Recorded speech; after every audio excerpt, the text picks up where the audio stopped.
ara Akhlou Brick def na réaction ginnaaw bi Ngaaka génnee vidéo bi di leen si tudd ni waa Akhlou Brick yéen a waxoon après màggal gi ana ngeen boobu léegi dégguma leen gisuma leen ci la ara def post Instagram daan ni ñi ngi may envoyé message fu nekk lu mbay defati mbay lan la defati gars yi ñi ngi may envoyé message fépp après Ngaaka tontu Instagram encore parce que dama leen wax ni leen détails yi nekk Instagram dama leen koy jox mu ne ay waay Ngaaka moo wax de ay waay ngir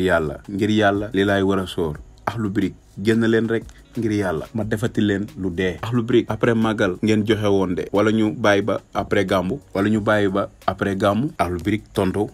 waan Ngaaka après Akhlou Brick defaat réaction Instagram après ay discussion Instagram Akhlou Brick daan ne Ngaaka bul nelaw tey 4 heures mu ne ko bul nelaw tey 4 heures Ngaaka tontuwaat ko ci message yéen a gën a neex a ñu si game bi fexeel ba 4 heures na ngeen fexeel ba 4 heures bi na ngeen ko respecté mu ne leen seen promesse non tenue mi ngi bëgg a bëri aussi après Akhlou Brick tontuwaat Ngaaka ni ko jibi sëy bu la ñuusee ba pare waa Akhlou Brick ni Ngaaka ba tey par message la ñuy wax Instagram mu ne ko jibi sëy bu la ñuusee ba pare nga ñëw Niak Diom Rappeuru meeting sa nel bi ni balo basket daal di def reetaan daan ni Ngaaka yow doo nelaw sa àdduna Ngaaka daan ni man ara laay waxal nii wala sa sœur xase yi moom xanaa du góor laay waxal de si sa génnal ci coow li waay waxal ara wala daysa mu tontu ma waa Akhlou Brick daan ni ak sa nel bu